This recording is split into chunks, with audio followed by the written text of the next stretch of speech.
I want to thank the ITSEC team and especially Rear Admiral Jim Robb for helping to set up the panel today. He actually helped coach us a little bit, so I guess I can deflect any criticism or anything from how we do this back to Jim. But we're really here, we have a great, I think, team of Air Force leaders.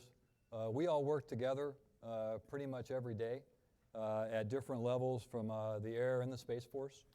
My name is Wayne Schatz. I'm the Director of Studies and Analysis for the Department of the Air Force. I work for Secretary Kendall. And it's my pleasure to host this panel today with this great group of leaders. I'm going to go ahead and take a seat here and just introduce everyone real quick. To my immediate left is Lieutenant General Rick Moore. Rick is our Director of Plans and Programs for the United States Air Force. So, and he's obviously really steeped in things going on in the budgeting and programming, planning type processes that for our department. To his left is Mr. Thomas Lawhead. Tom's a fellow grad of the Air Force Academy. We're both classmates from the class of '83. General Moore and General Miller are actually a class of '92 classmates as well from the Air Force Academy. But Tom is our Director of Strategy, or Deputy Director, Strategy, Integration, and Requirements at Headquarters Air Force, and is really working a lot on Air Force futures and what we need to do to increase our capabilities for the future. To his left, you've already met Major General Sean Bratton, United States Space Force, who's the commander of Space Training and Readiness Command from our earlier leader panel. And then finally, last but not least, Major General Al Miller. Al is the Director of Training and Readiness for the Deputy Chief of Staff for Operations at Headquarters United States Air Force. And I know his portfolio is, I'm sure, of great interest to everyone in the audience. So team, really thanks for taking the time and volunteering to do this. We look forward to some great discussions. Theme of this year's conference, as you've heard, is Accelerate Change by Transforming Training. In the spirit of our Chief of Staff, General Brown's memorandum, Accelerate Change or Lose. In that memo, General Brown said that, unlike the past, much of the emerging technologies that will determine our future are no longer created or funded by the Department of Defense. The processes with which we build capabilities for our airmen have not adapted to those changes. The ways in which we test, evaluate, and train with them do not meet current or future demands. While we have made progress, our airmen need us to integrate and accelerate the changes necessary to explore new operational concepts and bring more rapidly the capabilities that will help them in the future fights. Additionally, the Chief of Space Force Operations, General Salty Saltzman, has made improving the training and readiness of Guardians to meet the challenges of space as a warfighting domain a major push as he just took over the reins as a Chief of Space Operations. So I know General Bratton has a long list of to-do items directly from the CSO, given his background in operations. Secretary Kendall introduced the Department of the Air Force's operational imperatives just over a year ago to help the department focus its modernization and training efforts on closing any warfighter capability gaps required to deter peer conflict or prevail in a high-end flight by really focusing our acquisition and our requirements communities, our operational community, on closing those key kill chains that we need to close in order to support the joint force. I'd like to ask now for each panel member to introduce themselves and provide a little bit about their roles, responsibilities in about 5 minutes or so.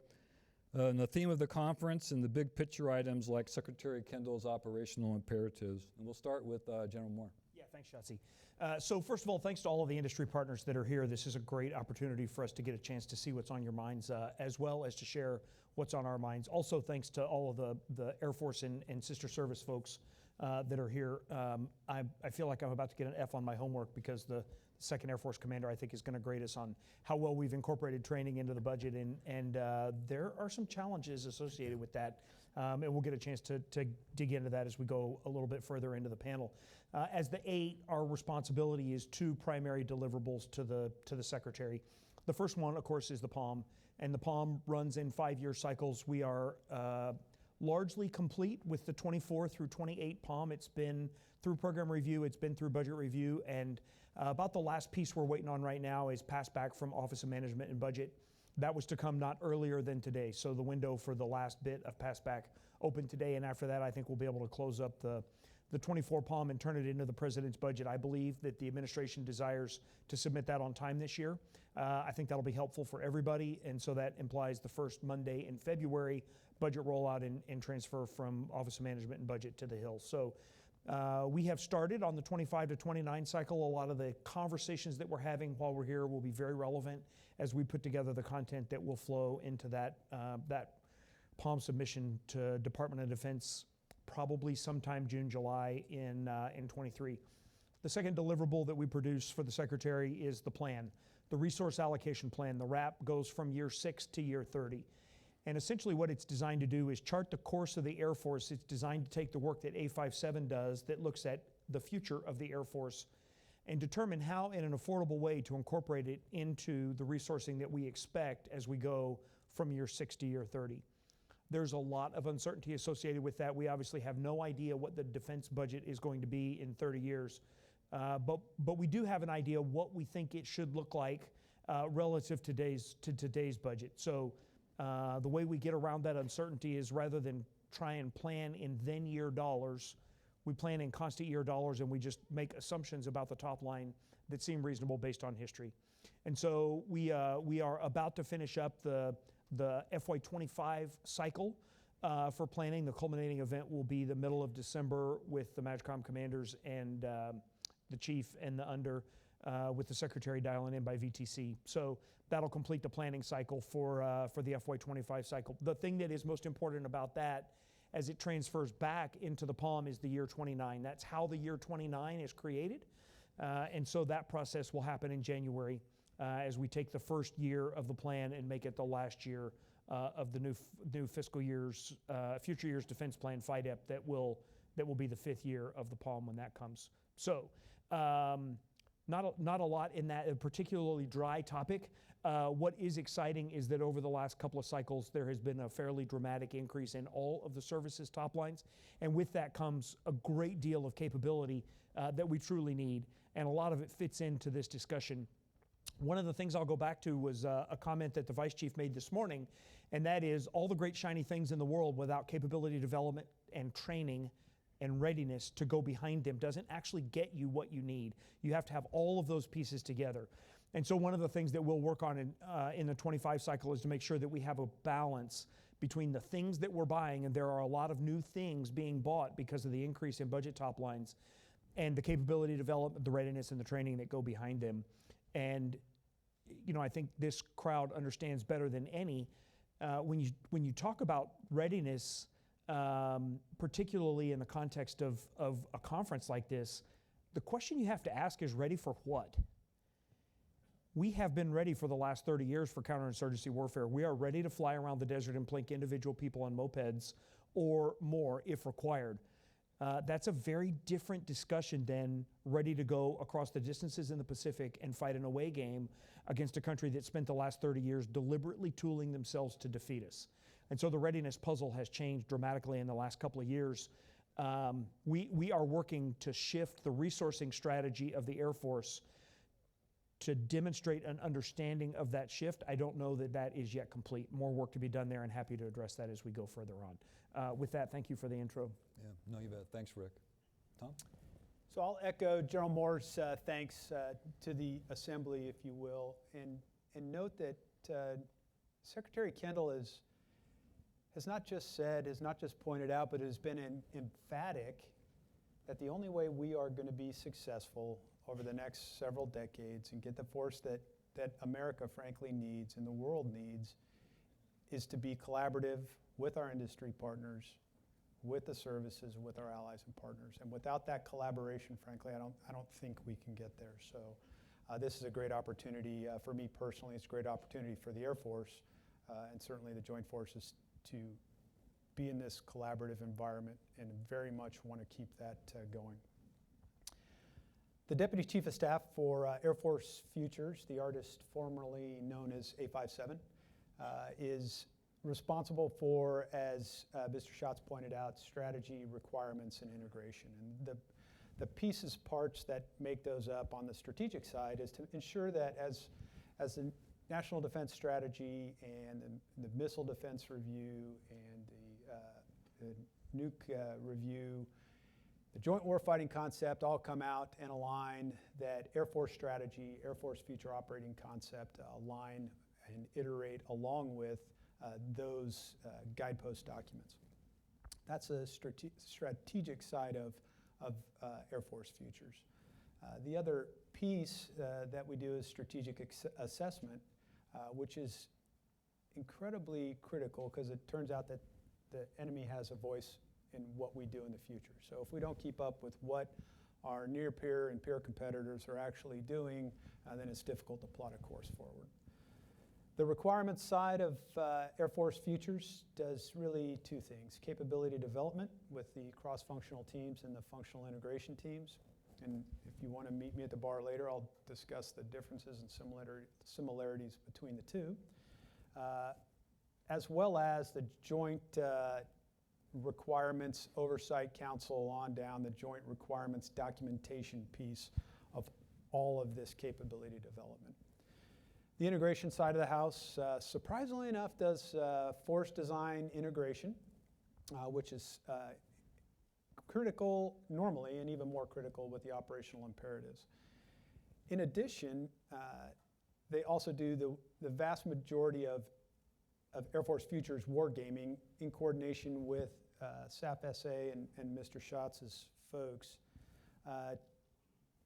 to iterate on and ensure that the forces that we're talking about that we need in the future actually wins. And then we'll iterate on that. We'll work with industry. So I think it's critical. One key piece that we would like to continue to work with industry is that modeling and simulation piece of this. As General Moore mentioned, it's really exciting. I think Admiral Robb mentioned it this morning. It's really easy and exciting to get excited and focused on the bright, shiny objects. And keeping the .mil-PF and training side and organizational side of the future force is critical. We've got nascent capabilities in our force design now, working with A1 to actually start to build a better future human capital force design for the Air Force and what that future looks like. Obviously, assessing, training, and educating that force is going to be critical. We've got some ongoing efforts to make sure that, as a good example, collaborative combat aircraft, what does that look like? It's one thing to purchase a platform. It's another thing to figure out who's going to crew it, how they're going to get trained, how they're going to integrate, how they're going to maintain those platforms, how they're going to sustain them.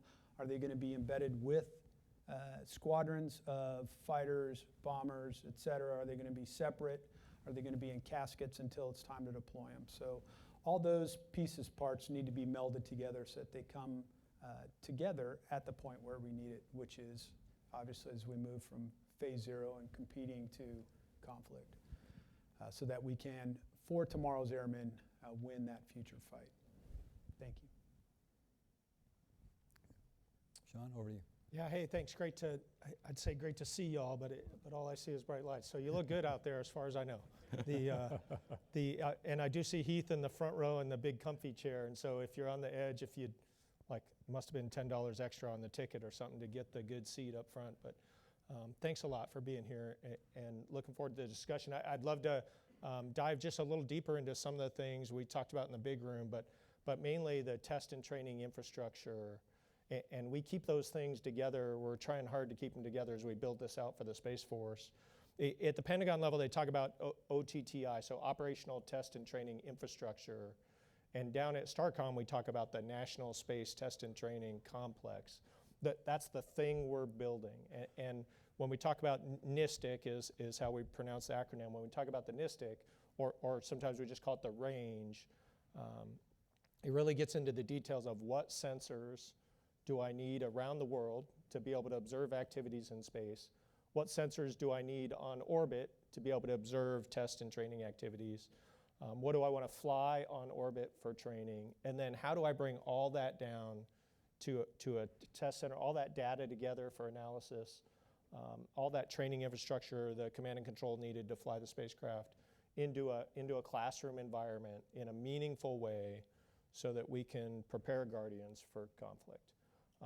And that is almost a build from scratch. There's a lot of sensors out there that we use today for space traffic management, but there's nothing that's really either purpose-built or dedicated to test and training. There's no training version of a T-38 on orbit that we go and fly.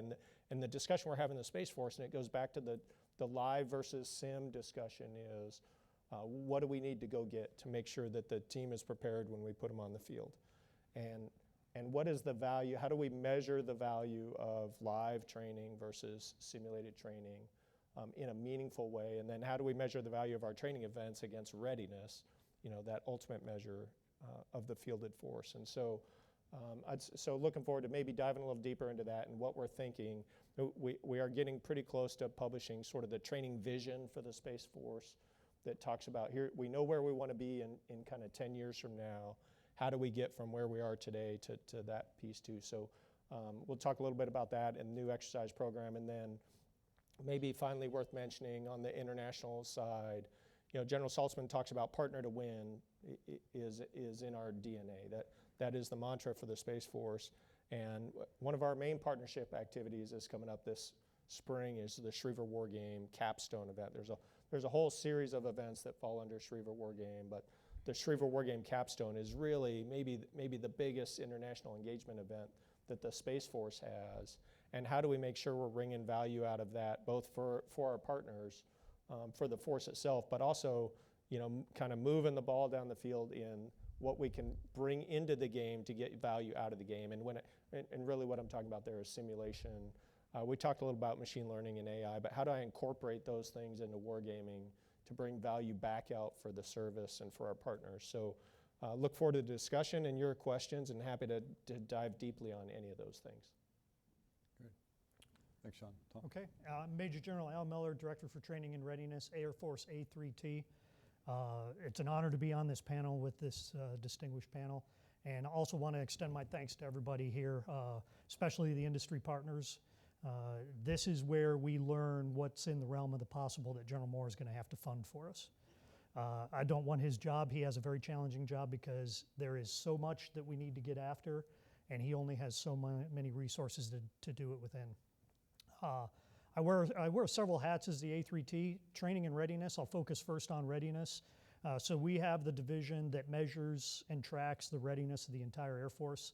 As General Moore mentioned, right, we have been very capable and ready to fight the force that challenges us in the CENTCOM AOR. That's not what we need to be ready for going forward. And so the Air Force has just recently, over the last year, done an entire rewrite of every single mission essential task. We're just about to put the polishing touches on that and start assessing ourselves against the new mission essential tasks starting in January.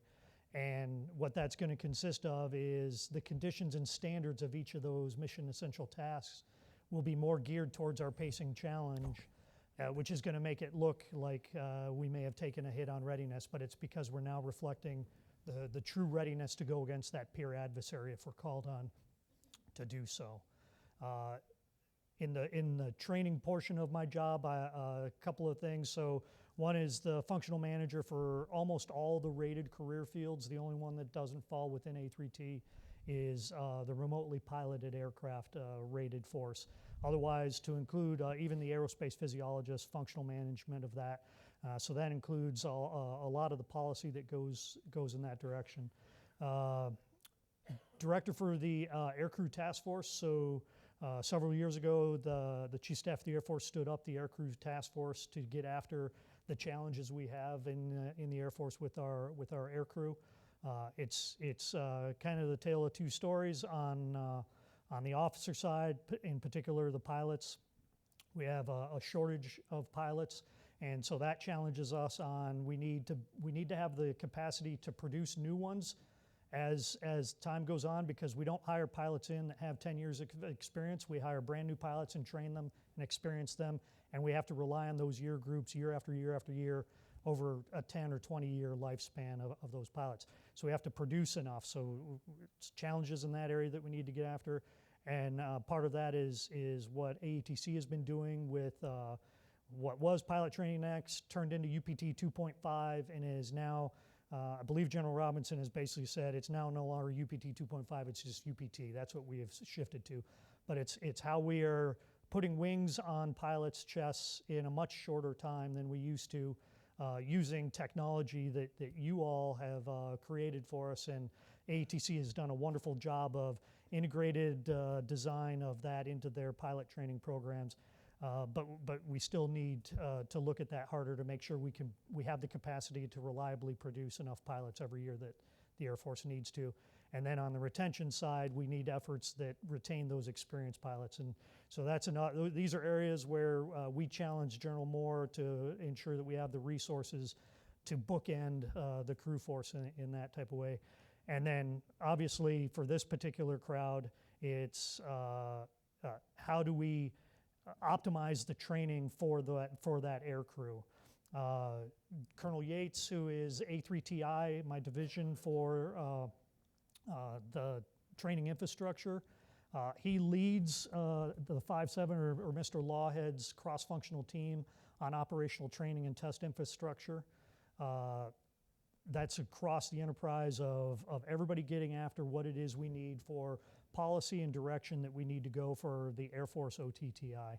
And then finally, I wear, as the Vice Chief mentioned and has mentioned a couple of times here, is the operational imperatives.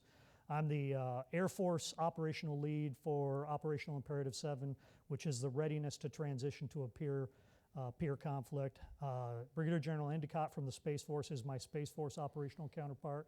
And then Miss Leah Kirkwood, sitting right here in the cheap seats, is the acquisition lead. And so we're focused on moving the enterprise forward to be able to transition to a peer adversary conflict. 3 new lines of effort that just were birthed here in the last few months. One is the sustainment one, where we're looking at the industrial base, and predominantly can the industrial base support that transition. In particular for our allies and partners, we have a specific line of effort that is focused on how do we work with our allies and partners to best make that transition. And then the final one, which is probably most important to this crowd, is that readiness, which relies so much on the training that we need to make that transition. And so look forward to your questions and the conversations, and I think I'll stop there. Yeah, thanks, Al. One thing that I kind of wanted to touch on, and kind of as my role from the Studies and Analysis lead, I also have a hat that I support our Department of the Air Force Chief Modeling and Simulation Officer, and that's Rich Tempolsky. So Rich, if you mind standing up. But Rich is working a lot of the enterprise modeling and simulation standards and policy. And as I think, thanks. And Kevin Stamey kind of mentioned this during his discussion on the panel about having a digital engineering thread that kind of runs all the way from concept development, then all the way through decisions on do we make this an actual program, fund it, requirements, refinement, then moving all the way into the building, the actual design, going into the production, and then the training type data needed to have the best training devices, and then also moving into sustainment. And if you can actually start with a SysML type standardized model up front, bring it in from industry and actually fight it in a realistic scenario to see if it makes a difference from a combat performance perspective, and then run it all the way through that whole life cycle. We think there's a lot of value there. And so that's one of the major goals I know that we're working on as a department. The Space Warfare Analysis Center, led by Andrew Cox, a good friend, they've actually started a program where they have industry bring in, SML type models and part of their requirement process to see how they perform and as part of their source selection. So we're going to get some good lessons learned from the Space Force as well. I've got a couple questions for the team, and we'll go through a couple that we'll ask all of them to give their perspective on. There are some cards being passed around, so if you have something that you're specifically interested in, go ahead and fill it out, and we'll see if we can get to it. The first question is for all again. Start with General Moore, and we'll kind of just work our way down the line. Given that we are at the ITSEC conference here, the world's largest modeling, simulation, and training event, HUA, I think it's fitting to start with the question about readiness. Where do you see opportunities to accelerate change, to improve warfighting capabilities and readiness, given the pace of change in the modeling, simulation, gaming, and training industry? Yeah, so I think we have to go back to ready for what? As I mentioned at the beginning, we have a kind of readiness that we've established over the last 3 decades of war in the CENTCOM AOR that is not the kind of readiness that will carry us forward. And so as we look towards higher end readiness, there are a couple of facets of that I think become important. The first one is there are some things that we need to train for that we will not ever be able to train for in open air. So we have to have a way to do that. There are some kinds of training that need to be conducted without bringing everybody together in the same place. We have to account for that. And there are some kinds of training that don't necessarily have to do just with the high-end fight. We have to teach lieutenants how to fly so that they don't lose their lives in the terminal area. So in all of these things, as with most things that have resourcing decisions behind them, the balance, I think, is what matters. And so what we will look to do, what we have looked to do in the 23 and 24 cycles in particular, and more work to be done in 25, is to get that balance right. How is it that we can use the kinds of technology that we see on the floor across the hall to conduct training that can't be conducted in live fly situations, or training that can't be conducted with everybody in the same place? And how can we use that to augment training that it just takes? I use flying training as an exemplar, but it is certainly not the only kind of training that the Air Force undertakes. In fact, in Air Education and Training Command, it's only about 15% of the training that we conduct for our airmen. And so all of those things together, I think there are opportunities in all of those. What becomes a challenge in the resourcing world, though, is as we pivot from one kind of a model to another, invariably we want to keep the old model fully up and running until the new one is fully up and running, and that implies kind of a hump in resources. And the budget doesn't look like that. The budget top line typically is flat, and so the difficulty then is how do we fit it in? In a world where there is no additional money, this implies a trade. And so it gets frustrating for folks when they come and they want to talk about something that they'd like to do, and our question is, okay, what would you like to not do? But those kind of trades are how we get these pivots to occur. They can be challenging, and at the macro, at the strategic level, it implies an acceptance of risk on behalf of the combatant commanders in order to provide a modern force that is ready and trained and capable for the future.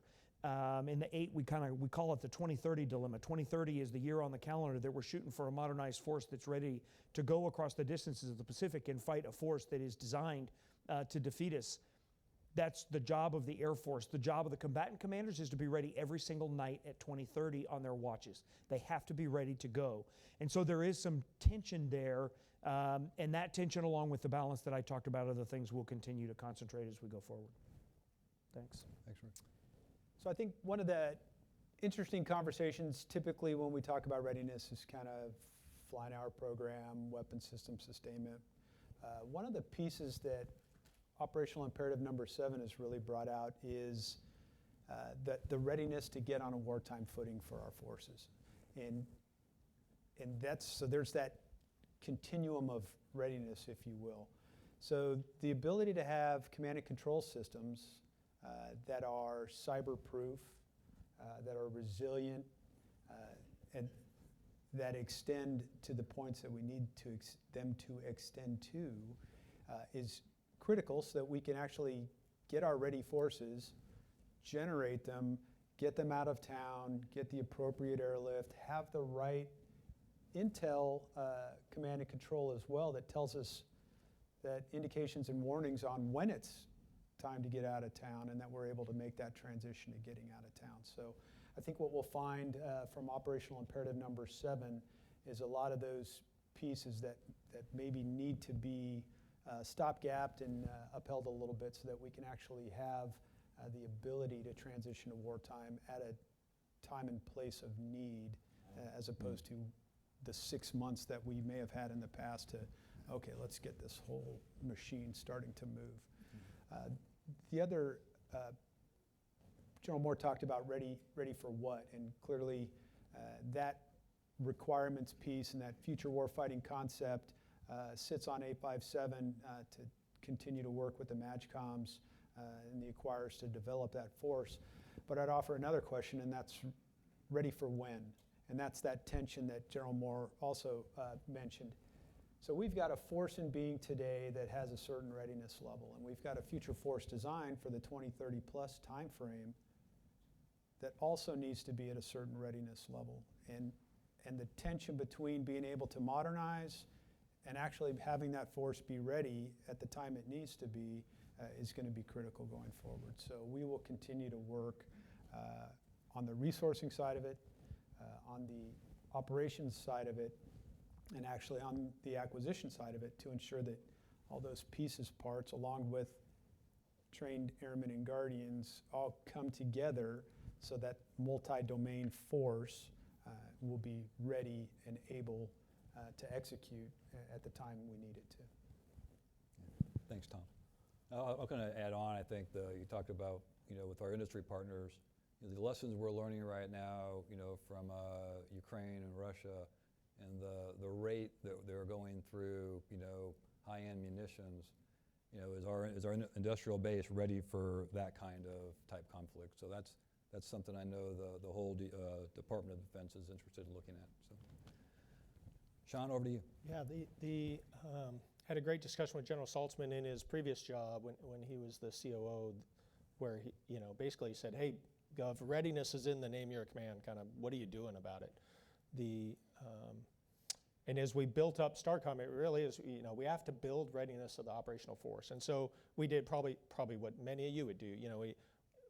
We have advanced training events and initial skills training, classroom instruction, but we built out an exercise series that we're kind of unrolling over the next couple of years. It started this year, and we really just kind of copied the Air Force to some extent in the flag series that the Air Force has, if you're familiar with that. In the Space Force, we have the Sky series. So black skies, red skies, blue skies. Black skies is a electromagnetic warfare fight. We just executed our first kind of live fire black skies event. What do you do when someone's jamming your spacecraft? How do you manage that across, in a fight that has hundreds of jammers against, tens of spacecraft? And the command and control of that in who does what. And so that was black skies. We will certainly scale up over time, but we had our first iteration. We go into red skies next summer, which is an orbital warfare fight. And how do we think about orbital warfare, command and control? What sensors do you need? How do you maintain awareness of the situation? Just all the things that kind of go into a large force engagement on orbit. We will exercise that in red skies, and we do that to build readiness in the operational force. The trick there is measuring what you build. Like, how do I know as the commander responsible for building readiness that black skies or red skies, or when we do blue skies, which will be the cyber warfare evolution, when we do any of those exercises, how do we know they build readiness? I mean, you feel like it does. There's, you're looking at sorts rating and DERs and things, but it's hard to measure the exact, am I delivering the right thing to the operational force to build readiness. And so getting after sort of the data behind the event, so I can go prove to the CSROs, the General Moores of the world, like, I need more money because I need to increase readiness, and I can show you in metrics that my events are increasing readiness of the operational force. I mean, closing the loop on that is really more complicated than you would imagine in getting the metrics to prove that the exercises are doing that. So we're really getting after that as we, this is in the middle of just building a command from scratch, and so we're standing up the shop that is going to really get after these training events. Are we delivering the right exercise training, advanced training event to measure the increase in readiness and be able to demonstrate that in a meaningful way, not just to argue for resources, but really to deliver to the operational commander that that product. I have increased the readiness of your force, and then the operational commander, whether it's one of the space components at a combat command or the space operations command, can say, hey, that's great, but really where I need you to focus is in this area, in command control or orbital warfare or electronic warfare, whatever their hardest problem is, and we'll be responsive to that. But I think having the metrics behind the readiness events is the problem that we're working on right now at the headquarters as we sort of build this foundation for the Space Force. Thanks, Sean. Al? So as Mr. Schott said, it's apparent that we all work together because they stole all my talking points. But to General Moore's point, right, that balancing between the live fly and the synthetic is something that we are always trying to make sure the narrative is caught there. General Moore hit the point right on the head. You cannot just shift everything to the synthetic environment. You have to maintain real live fly, open air flying for the things that can really only be done there. You cannot really simulate the physiological effects of flying in a 1G world that we can do in the modeling and simulation world that you see out here on the floor. Yes, you can get some motion and whatnot, but there's just certain things. What we're finding out, and when we talk to especially our fighter aircraft pilots that go out there and they go into the high-end synthetic environments, some of them are proprietary, so I won't mention names and whatnot, but JSE is the government-owned one, right? The Joint Synthetic Environment. So our weapons school is going out to Pax River and operating for a week at a time out there in this very high-end government-owned physics-based synthetic environment. And they are saying it is the best high-end fight training that they can get. And the advantage is, as you all well know, is you can go in and you can do 40 reps in a week that you would never be able to do live fly. So you get efficiencies and you get the bang for the buck that General Moore is looking for. I didn't have to go fly 40 sorties in live fly, which is way more expensive than it is in the synthetic environment. So you're getting a return on investment of improving the readiness of the force just by the sheer fact that every time you hop in that simulator, you're already assembled and ready to go toe-to-toe with the adversary in the synthetic environment. To do that live fly, you spend several 30 minutes, 45 minutes just getting to the range, assembling. You're eating flying time that is just what we call admin flying, but that admin flying is still important. You need to do that because assembling a force or getting to the tanker or dealing with a tanker issue or all these things that come up, you need to be able to do. The other reason you need live fly is the rest of the Air Force needs to be able to do their job. So the supply chain needs to be able to ensure parts are there. The maintainers need to generate aircraft and launch aircraft and recover aircraft. There are aspects of live fly that you will not get in a synthetic environment, so we need to have it. The other thing we talk about when we talk about live fly is we used to say we had the experiential advantage, right? It didn't matter what the adversary was. We were flying twice as much as they were. That's no longer the case necessarily. So we need to keep our eye on the ball on how much our flying hour program and the WSS and everything else that supports the flying hour program maintains that minimum level that we need to be proficient and ready to go against that peer adversary. So again, we have shifted. It used to be that we would do the admin flying in the synthetic environment. Let's fail an engine or something like that.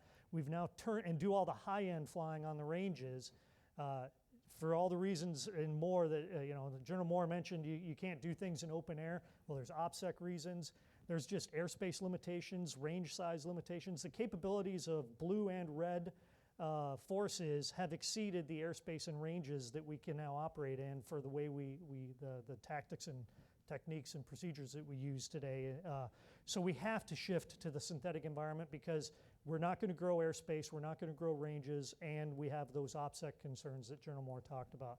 So we're now shifting it on its head. We're doing our high-end training in the synthetic environment and more focusing on admin flying in the live fly environment. Hey, thanks, Al. We're gonna go ahead and go back this way. This is again for everyone. I'll start with you, Al.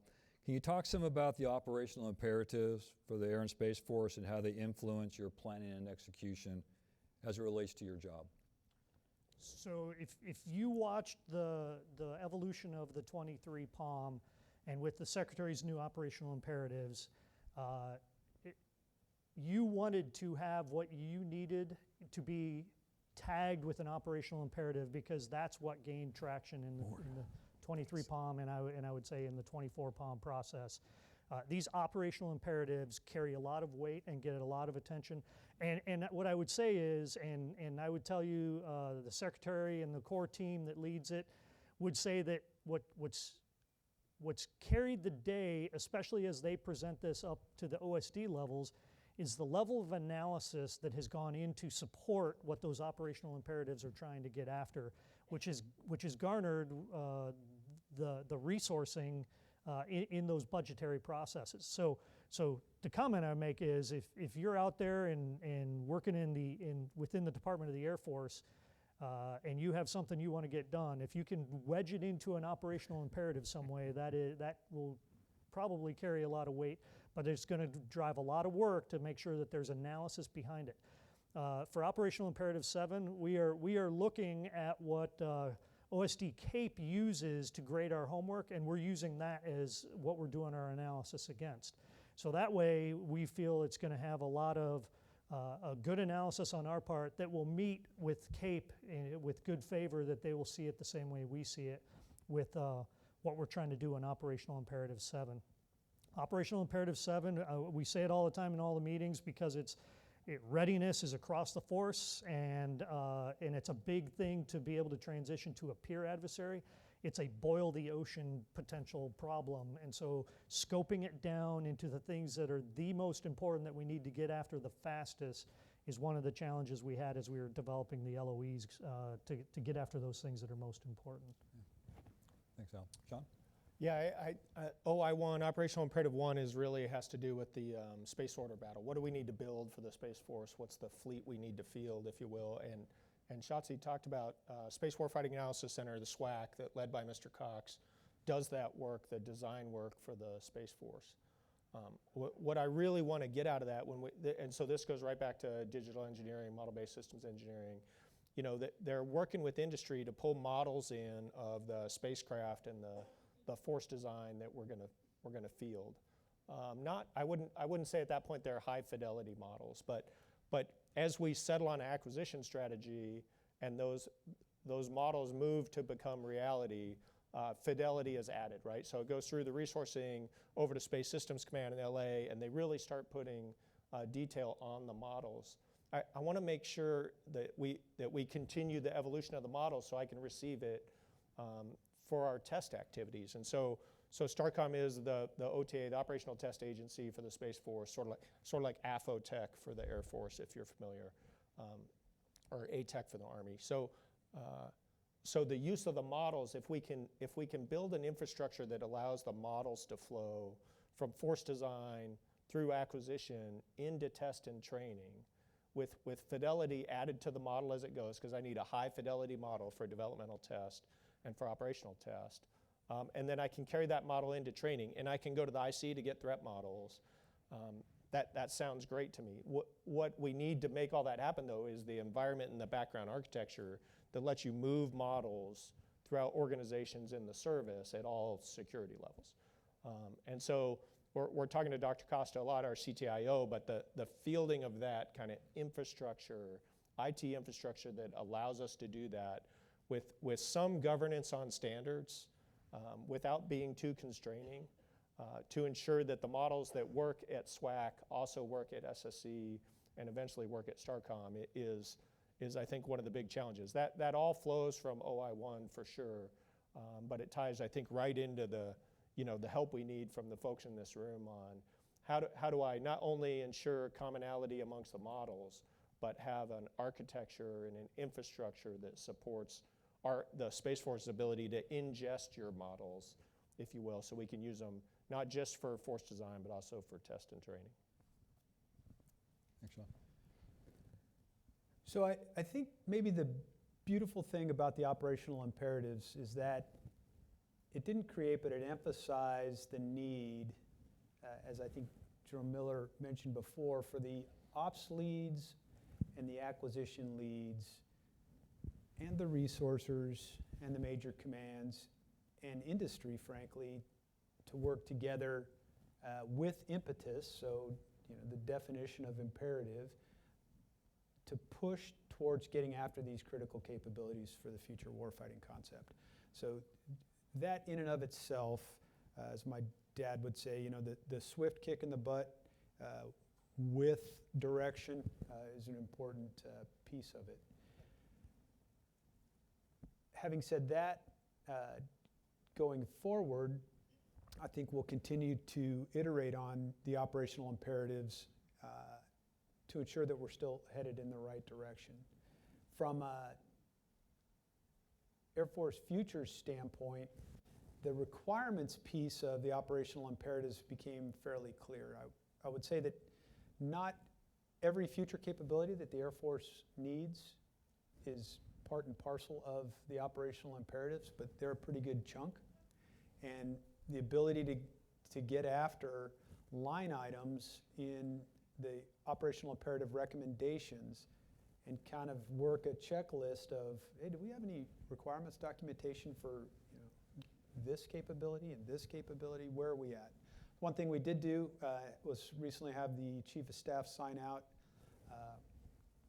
a requirements documentation memorandum that essentially said all of the work that was done on operational imperatives 1 through 7 is the capabilities-based assessment requirements documentation for that panoply of 200 some odd recommendations. So there's your requirements foundation, if you will, for all these capability development going forward. So I think that's a critical piece. Still a lot of requirements documentation work to go against each of those capabilities, and they're all in kind of different states of being, so we're tracking through that.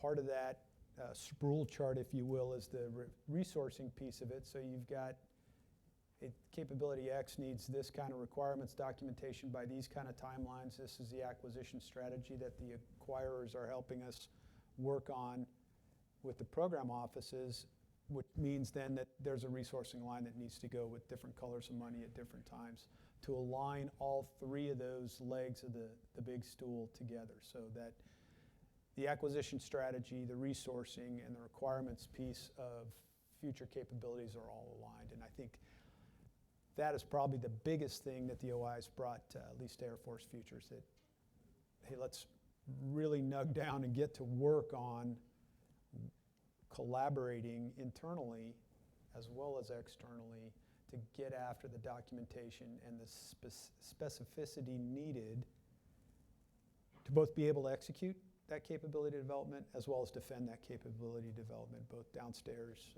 with the Department of Defense and across the river with the Hill. So that was very beneficial to us. Thanks.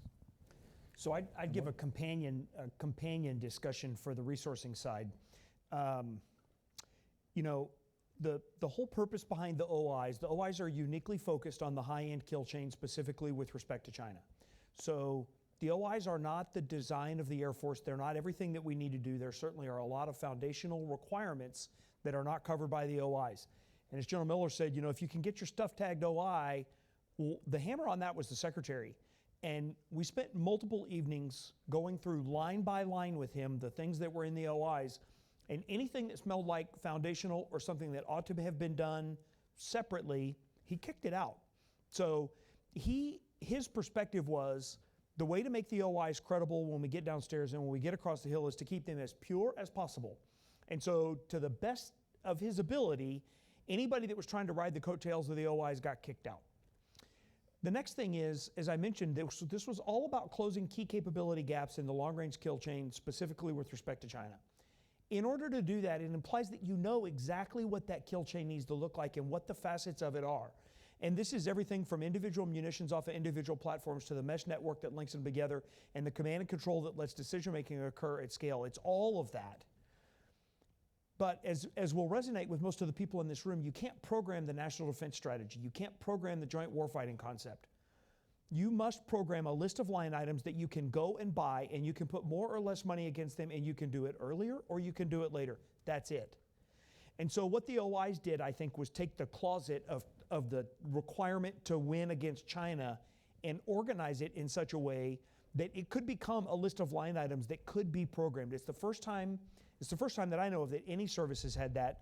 Certainly, it's the first time that the Air Force has been able to boil the strategy all the way down to a list of line items that would, if funded, accomplish that strategy.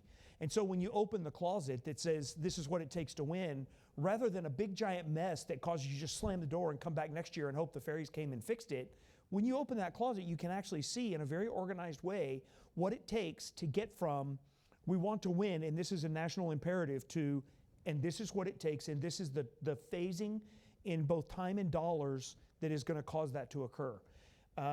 Because of that, and because of the analysis that was done to support it, it resonated strongly with the third floor. As we went through program review as well as budget review, it was clear that we had a plan, and one of the things that the Secretary stuck really hard to was you don't get to pick and choose. There's no cherry picking when it comes to the OIs. There were 3 buckets. There was the essential bucket, the high impact bucket, and the nice to do bucket. But that you do all of what it takes to fill the essential bucket, you will not have a complete long range kill chain. And I think what you'll see when the 24 budget comes out is not all of those things were completely done, but there's a toehold in every single one of them, and it is represented in individual line items in the budget that because of the way it was put together and because of the analysis that was done, we can track all the way back up to accomplishing the strategy. I will reiterate, it is only one part of the strategy. Homeland defense is a part of the strategy. Russia remains a part of the strategy. Certainly current events would indicate that Russia may be more of a concern than we thought. There's also the other side of that coin that says it's going to be a long time before we have to worry about them doing anything. Nevertheless, I think what we gained from the resourcing side was this level of organization that for the first time allowed us to go from the strategy all the way down to a list of line items, most of which I'll say you'll see in our 24 budget. Yeah. I'll just add a couple of things. I do also think that a large benefit of going through the process was actually breaking down our own stovepipes within our service and getting different communities that depend on each other in the Air and the Space Force, from that joint perspective now, being able to have the Air Service provide requirements to the Space Service to how to be able to connect and help close those kill chains. That we started with 7 operational imperatives. The first one was basically the Space Force order of battle. The second one was Advanced Battle Management System and JADC2. Be able to do that C2 aspect at scale. The third one is basically targeting and engaging moving targets at scale. Fourth one was the air superiority family of systems, and out of that came a major initiative for the Air Force, which was combat collaborative aircraft. The next one was basically looking at, again, and this is all focused on a People's Republic of China threat, was being able to generate sorties and operate in a contested environment, including base defense. And out of that, we're going to work a major study with the Army over the next few months on how to do integrated base defense in the Pacific Theater. Number 6 was basically the B-21 family of systems, looking at our bomber fleet. Number 7, as Al talked about, was that be able to transition to a high-end fight. And that last round kind of focused a lot on our cyber vulnerabilities and IT infrastructure This time it's a little more focused in on combat readiness and again, the ability to transition the industrial base. We added, 3. We call them cross capability enabling, cross-track enabling capabilities. They include electronic warfare and electronic magnetic spectrum operations, our mobility operations and family of systems, and then weapons, major focus there. And all those, that work continues as we start our next sprint into the next cycle. I'm going to go ahead now, kind of transition to a couple of single person questions, you might say, instead of going the whole panel. The first one's to start kind of strategic. And for General Moore, can you talk about the impact of ongoing continuing resolutions to the Air Force readiness and modernization? Yeah. So continuing resolutions are one of the most damaging things that we do as a U.S. government to both our readiness and our modernization portfolios. It costs the Department of Defense about $3 billion a month in modernization power and readiness buying power for every month that we're in a continuing resolution. I think we're up to either 13 or 14 years now. We've had one on-time budget in the last 13 or 14 years. This is something that we just, as a nation, we have to attack this, and it cannot be that we just accept that it's normal. It's gotten to the point now when this conversation comes up, everybody just kind of rolls their eyes and like, look, CR is just how we do it. We don't even want to talk about this. Everybody's tired of hearing about it. That's the problem. It's not normal. It's not how business is supposed to be done. It's not how governments are supposed to be funded. And so from our perspective, it is truly one of the most harmful things to our efforts. And the Secretary would assert that the ability to defeat Chinese aggression, and he's very specific about that language, by the way, defeat Chinese aggression. This isn't about picking a fight. This is about making sure that if a fight is picked, we win. That's a crisis. And if you believe that it's a crisis, there are some ways that you would behave that demonstrate your belief. And one of those is you would put a budget in place so that every bit of buying power, every bit of modernization power, and every bit of readiness purchasing power that we have gets exercised. Yeah. And that means no CRs. It means we've got to have appropriate bills on time. Yeah. Thanks, Rick. That's really powerful. I think next up for General Miller. New recruits are more and more digital natives. How do we adjust the training continuum to this new dynamic? And how do we upskill the current workforce? So you're absolutely right. It's been talked about several times this morning. I would say that, especially in the pilot training room, we are leaps and bounds ahead of that with, well, he walked out, Matt Laird was here, but with Pilot Training Next, or UPT 2.5, or now UPT, they have done that. They have recognized that there are better ways to train than the way I learned to fly aircraft with a toilet plunger and a poster on my wall of how to learn to chair fly. They've integrated with iPads, the Oculus goggles, and then low-cost simulators that before they even get in the air, they're way more advanced. So they tell the story of one of the first test bed classes that they did this in, where they used this new technology. They put a student pilot in the T6, which is the first airplane that they fly. After having gone through that format of training prior to their very first flight, that pilot took off, flew to the area, did all the maneuvers in the area, came back, did the recovery, and got into the pattern at the airport there, at the airfield there, with the instructor not having to say one word on their first flight. I cannot even fathom that in the environment that I went to pilot training in. That is how we are accelerating the methodology and leveraging the technology that's out there. Right now, we just did a study on how to leverage this for the F-35 community. This becomes the requirement that we're going to come across to General Moore to say, these are the areas where we think we can get some better training for our F-35 community, using similar sorts of approaches in that way. But we absolutely have to look at the industry partners out there of what is it that's available. What we can't have is, and we've learned this across the board, is in many ways we pay for things multiple times over for proprietary solutions to things, and what we really are looking for is government-owned things that then we can tap into and modify ourselves, and we don't get into the vendor lock, if you will, of that. So hopefully that got after the question. Yeah, good. I have a follow-up for you. What's the Air Force's vision for lightweight simulators, and who's the champion for them, and which organization is responsible? So there's many organizations that become responsible for that, and there is a lot of interest because what we've seen, what they've been able to do down at the pilot training enterprise. A lot of the major commands are looking at potential solutions for what they have, because some of the simulators that we have out there, especially the large full motion simulators, are very expensive, and you can get solid good training out of a lightweight simulator.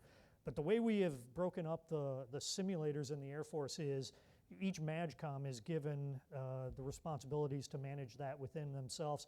And then they work through LCMC. WN has roles and responsibilities there. So it isn't a clean solution in the Air Force of there isn't one big champion out there that says thou shalt go to lightweight simulators. But I would say across the board the conversations are everybody recognizes that there is a lot of potential there. But to General Moore's point, you have to do a balancing act here, right? So what is it, if you're going to go to lightweight sims, if you got to have an offset there, and it's probably not going to be the large full dynamic sims because you're doing check rides and things like that in those. So it becomes the problem of, yes, great idea, but what are you willing to give up in order to get there? Yeah. No, thanks, Al. That's great. For Tom Lawhead, what are the unique training requirements for the next generation platforms, especially given the high classification level of those platforms? And also, how does this impact coalition and joint training?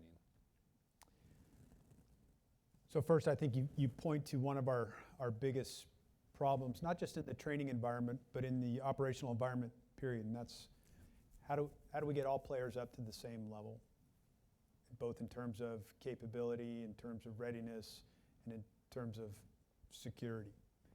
So that's a critical part of its policy, part of its practice that we are, frankly, just starting to kick down some walls to make that happen. We had mentioned earlier the joint simulation environment, and I think that from a 5th gen and then an extended group of platforms, if you will, JSE is the way of the future for the United States Air Force and certainly for portions of the Joint Force. And I think that's the way we're going to have to train in the future. It's at the right classification level. It's got an environment in terms of threat environment, weather environment, geographic database environment that are government owned, bought once, not once for each simulator system, and any system, any platform can plug into that with the correct input outputs. So that, I think, will be the training wave of the future, not really just for 5th and 6th gen air, for the entire fighting force.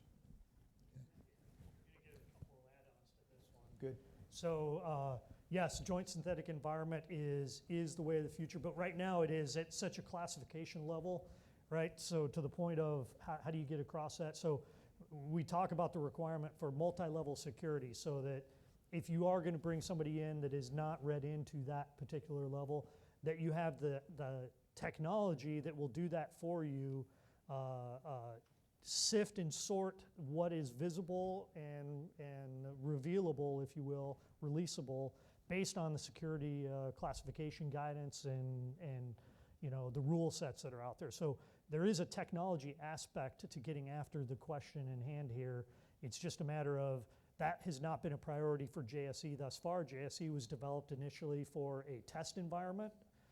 We are now taking that on, and you know, it was mentioned this morning that we're bringing the test and training communities together. It's not just in JSE, we're doing it on the ranges and doing it in multiple areas where We're no longer going to buy things just for test and just for training. We're bringing that together to try to be efficient for General Moore. But multi-level security and some other things are things that we need to get after into that JSE environment. So that's exactly where I was going to go. You know, for a long time, it's been that the gear that we used for training wasn't good enough to collect test points. It wasn't accurate enough or precise enough to collect test points for the test community, and the gear that did collect accurate test points was too expensive for us to proliferate for training. I think one of the biggest opportunities we have now, just as we see with the joint simulation environment that was designed for test, but is now going to become the operational training environment. I guess that's maybe operational training, maybe it's like jumbo shrimp, I don't know. Anyway, there is a huge opportunity here for us to start using software-defined gear, not just radios, but radars, emitters. It doesn't necessarily have to be that a unique emitter sits on the range that can only do one thing, and it can only either emit or collect, and it can only be used for test or only be used for training. I think this is one of the biggest places where, as you mentioned, there's efficiency to be gained, and that is we have now emerging not just of the concepts, but because the concepts are able to merge, they're caused to merge by the availability of technology that is precise enough to do test, but inexpensive enough to proliferate for training. And as we're using that synthetic environment, not just for test or training or tactics development, we can capture all that data from every single one of those events that happen in that synthetic environment, and then everything becomes a test sortie, or everything becomes a tactics. There's synergy there by this approach. Data definitely not a four-letter word. Feeds into the modeling and simulation piece of this as well, right? So data's data. Yep. So that feeds in, and I'll just add on the conundrum that we're working through. So there's the technology piece that Al mentioned. There's the policy piece, and you know, to a person, how many meetings have you been in with senior leaders that talked about, well, of course we want to share more, you know, but I'm hampered by security classification guides. Well, fix that. So every meeting I've ever personally been in at the 4-star level and down, where somebody said, you know, do we want to share more data, operational capability, training? Absolutely. Heads are all nodding up and down. And then, you know, you have an exercise where you want to bring in a certain country, and it becomes problematic getting their planes across the ocean and their equipment into a certain small facility. So until you actually get to the eaches of what exactly do you want to change, you know, so there's a top-down approach coming from OSD to change policy. There's also a bottom-up approach to, hey, we're trying to get after this one event. Can we do this, you know, in a coalition environment, in a joint environment, at multi-level, and you can start to get the waivers for each of those things. So those two will compress, hopefully, as we continue to push against this door. Those two will kind of come together in the middle where policy is right, we've minimized the hurdles, and we know how to get over those hurdles when they do appear. It's just going to come right together. Certainly. Half glass full, half glass empty. I know, you know, for context too, joint simulation environment tied to the F-35 program for operational test evaluation. Great partnership between the Navy and the Air Force putting that together. And I went to Pax River a couple months ago, and just the ability to take a real live flight management system off of an operational airplane and then being able to drop that into a simulator. You know, the potential there to keep our training platforms, you know, aligned with our actual aircraft as they get updates to software and things is really powerful, I think, too, and you know, a big edge there.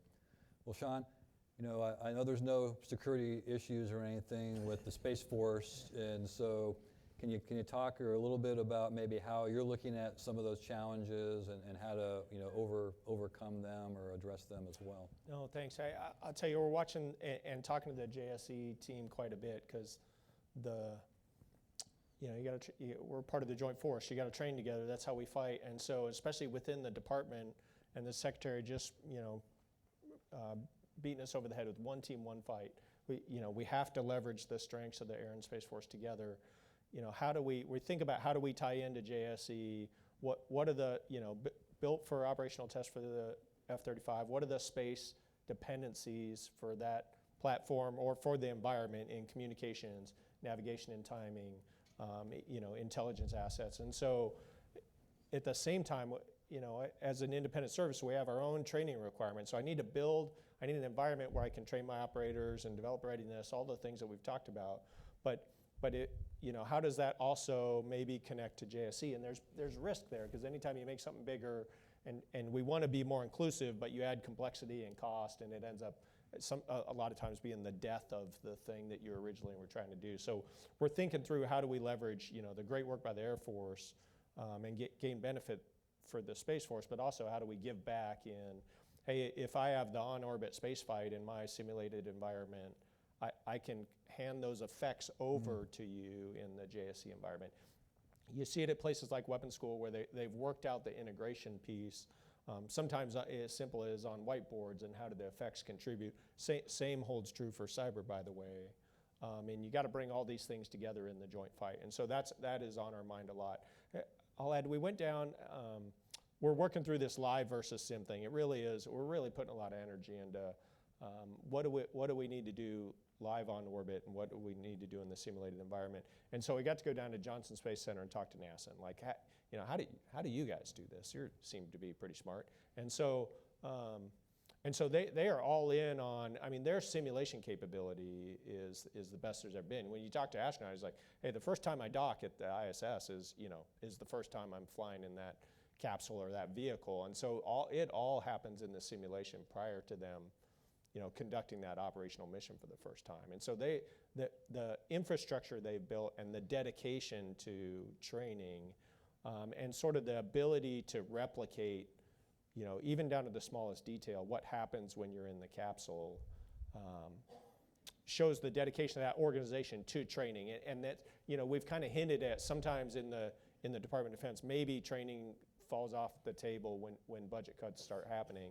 That was not the case at all at NASA. Their dedication to that, it was pretty amazing.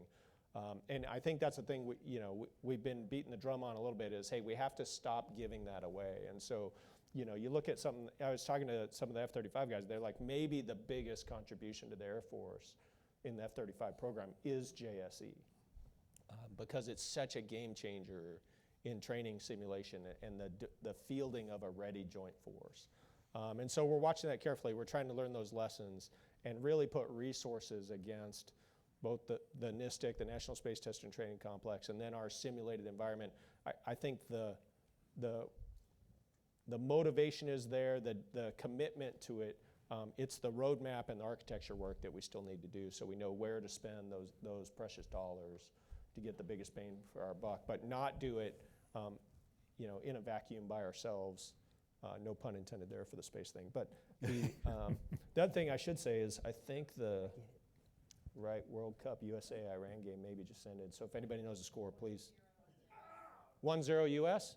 All right.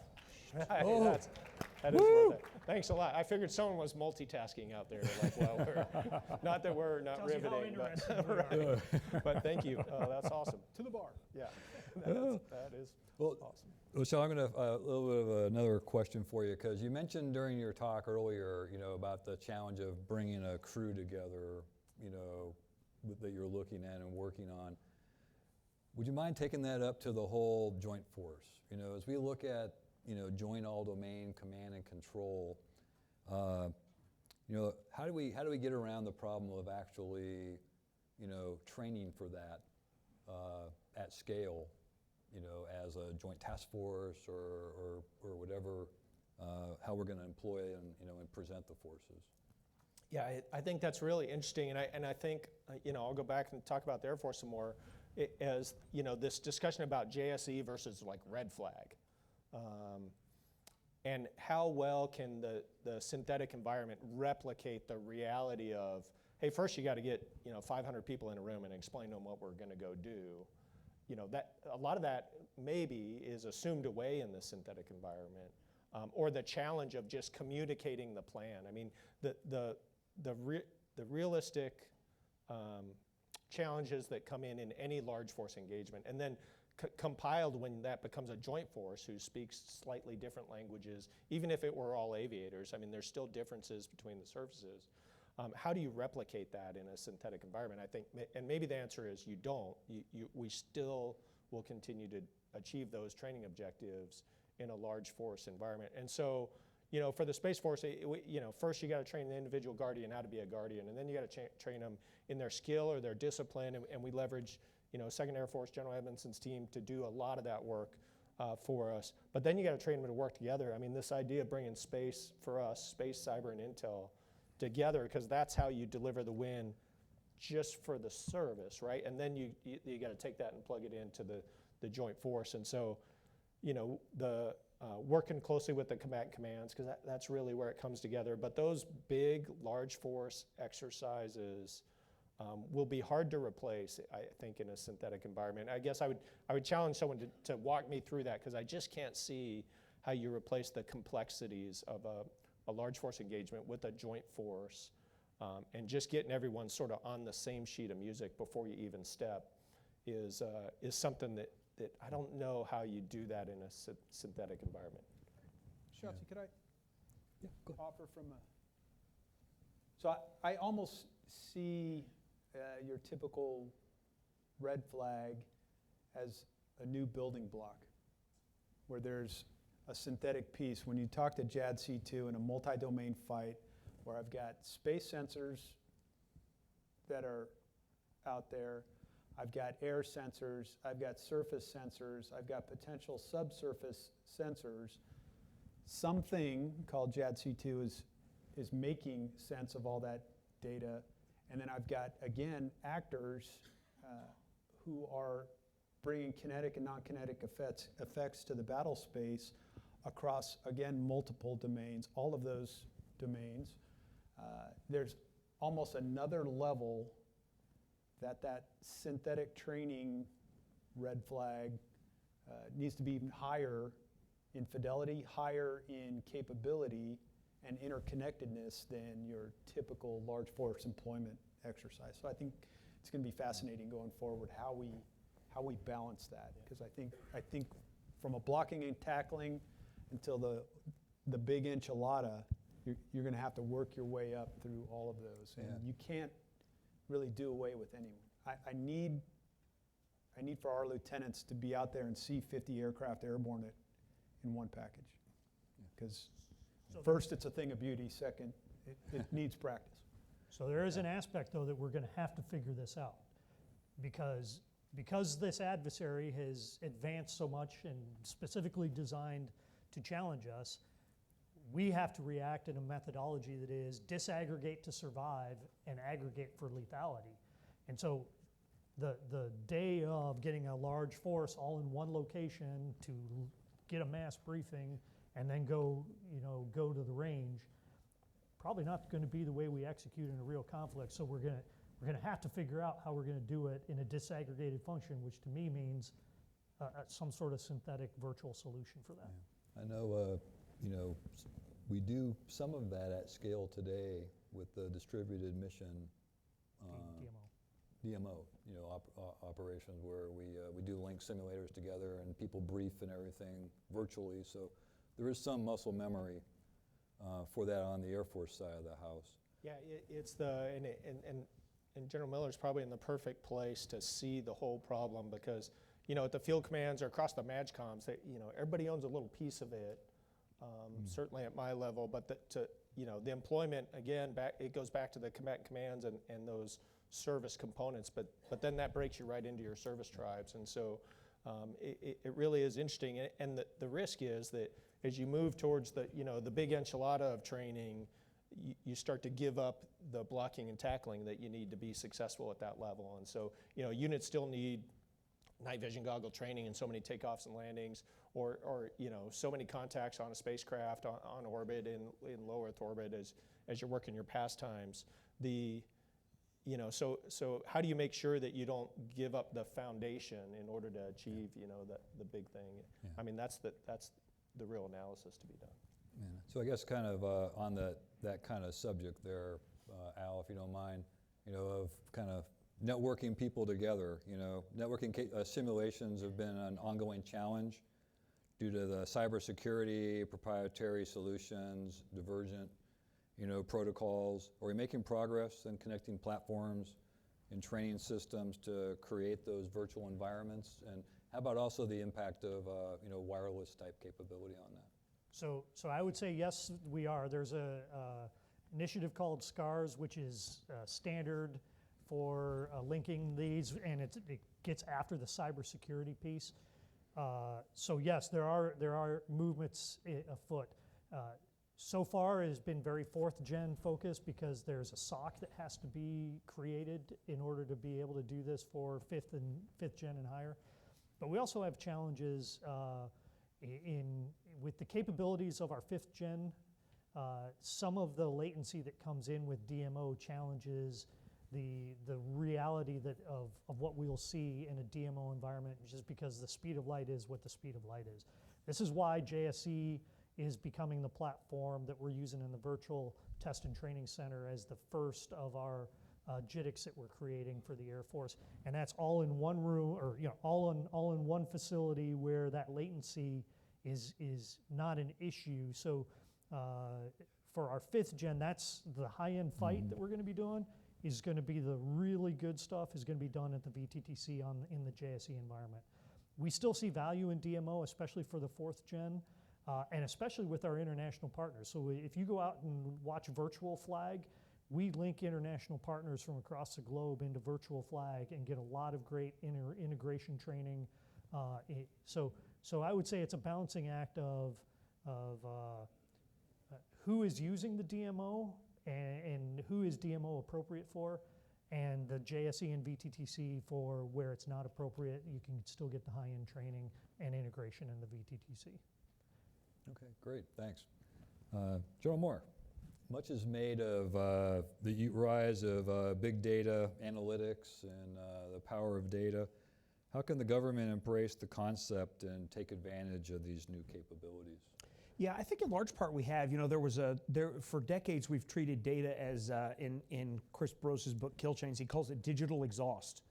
And I think that's pretty accurate, but we certainly are past that now. And what we have done in the Air Force is, first of all, consolidate our data in 6 big data platforms, and then curate that data so that it's clear what it is and what it represents, and then democratize it so that it's available as authoritative sources across all of the applications that we're trying to use. And what we found as we've done that is our data is actually in pretty good shape, and we have a lot of it that is quite useful.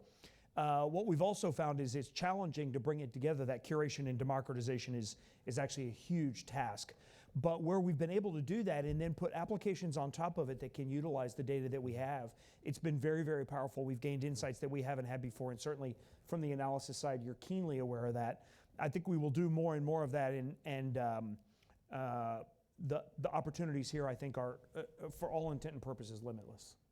No, thanks. I know, the organizing your data and machine learning is kind of on a pathway to how you have to get to uses of artificial intelligence, and we hear a lot about that. And for Sean Bratton, how do you see efforts to increase the integration of artificial intelligence in affecting training solutions? Yeah, we talked a little about this earlier. It's interesting. I haven't seen the implementation of AI in training yet. I haven't seen it. I'm not saying it's not out there, but I haven't seen it, and it's hard for me to know where to go. I kind of, I have things in my head, probably ideas, same that you all have, on how it could be used in the future, but the actual implementation, even at the advanced training to help with decision making or wargaming aspect, I think those are all great applications. And so I don't know if it's I'm not going to the right places, or if it's maturity. The maturity of AI is still coming along to the point where we can practically field it in training. So I look forward to realizing the dream, probably like many of you. I haven't seen it yet. I think there's some policy things, and General Alvin, of course, really smartly talked about the need to, hey, we got to advance the policy before we can bring it into the practical application. So I'm sort of filled with hope to solve some problems with AI, but I haven't seen it yet, and I'm sure interested if folks have solutions out there. No, thanks. Tom, for you, as we look at advancing, our simulator capabilities and things, how are we going to be able to include our allies and partners in those type programs to be able to share? What a kind of again follow up on kind of our initial discussion a little bit ago. Is there a way we can improve that? Yeah, absolutely. So first off, I think there's opportunity there from an industry and ally and partners perspective. In some areas, our allies and partners are ahead of where we're at, and I think we need to leverage that with them to allow the entire partnership to move forward. The same can be said for industry. Particular cases, collaborative combat aircraft, under the umbrella of autonomous collaborative platforms, is probably a place where we want to learn with allies and partners, particularly on the .mil-PF side. AI, I think, is an important piece of that. Readiness and training will certainly go hand in hand with all that .mil-PF, particularly on the training and organization side as we learn from each other. So I think there's an opportunity there that we may not have fully leveraged. I would note that I'd almost say we're good at foreign military sales, but I mean, we do a lot of foreign military sales, but we're not quick at it. I said we're good at it, maybe not quick at it. We have similar trouble. We have same problems with weapon systems, absolutely, and hardware as well as training devices. Absolutely. So what we haven't done very well is the reverse FMS. Even worse than our FMS capabilities. How do we buy things from our allies and partners? And that's not just a problem on our side. They have laws as well as we have laws. So we've got to work through all that one. And training devices could certainly be one of those. There's a lot of great innovative training capability that's out there. We need to figure out how to get it into our environment. Thanks, Tom. For General Bratt and Sean, inquiring minds want to know, the audience wants to know, has a location been selected for a permanent home for STARCOM yet? No. Next question. We completed all the site surveys. And you saw the candidate list was public. It's all the Space Force bases. And so site survey work was complete this summer. We passed it up to our teammates at CSAF IE, and it's working its way to the Secretary. So I look forward to finding out with all of you where we'll be. But if you need to find us in the meantime, we're temporarily housing downtown Colorado Springs. So come on out. I heard you want to build a courtyard of the Pentagon. There's a nice open space there. One last focus question for General Miller Al. You mentioned pilot training, but pilots only make up 12% of the Air Force. What efforts are being done to improve the training experience for the rest of the force? So again, Director of Training and Readiness is maybe a little bit of a misnomer and implies that I oversee training for the entire Air Force. It's very much on the rated side that is. We have great partners, as General Moore has been saying, in 2nd Air Force, which does the predominance of all of that training for us. And at the risk of phoning a friend, she's in the audience, and if she's willing. Maybe not. Okay. Maybe. So afterwards, So we have a couple of examples with 2nd Air Force where we have made dramatic shifts in the model behind the industrial age training system that we have. There is so much more work to be done here, but it's a focus area for the Chief Master Sergeant of the Air Force. It's something that Chief Bass is pushing really hard. It's something I know Michelle has put an awful lot of thought into. And as the lessons come out of pilot training transformation, I think we will see that be applied to the rest of the tech training enterprises. As I mentioned, pilot training is only 15% of what AETC does. There is a ton of work to be done here, but also a ton of opportunity. And I saw it, so I was the wing commander at McConnell as they were bringing on the KC-46, and the crew chief schoolhouse was set up at McConnell, and you saw all the virtual training that I mentioned for the pilot training areas in that. And so that was a new weapon system, a great opportunity to do that on the front end. But as you said, I'm sure there's all sorts of things in that. I've heard 130 stories where they're leveraging the technology. It's just, that's not my focus of where I'm at. No, thanks, Al. Well, hey, we're just about out of time. If you don't mind, maybe for all of us, just maybe a quick comment as we close on how can our partners in the industry help you do your job better? I'll just reiterate my thanks. I think partners in industry and joint service or sister services partners, everybody is doing everything they can to get after this and a wide variety of other problems. So I will just simply say thanks for everything that's going into helping transform us to a modern force. So I think one of the key things we learned in the operational imperatives that there's still a lot of work to be done, a lot we don't yet know. So a lot of that expertise to get to answers resides in industry. So from agile combat employment, air base air defense, collaborative combat aircraft, and down the line of recommendations, there's a ton of work to be done. This security piece needs to be fixed, and I will tell you that the long-range kill chain and building a kill web is something that we could probably get all 335 million Americans working on as quick as we can, and probably still wouldn't be enough to get it done as quick as we need it. Thanks. Yeah, we talked a lot about modeling and sim and the architecture needed to support that. And certainly, don't slow those efforts down. I think equal for the Space Force is I need some live training capability. I'd like to get those kind of first 10 contacts, first 10 sorties done in the training pipeline before they go to operations. So on-orbit capability to conduct training activities.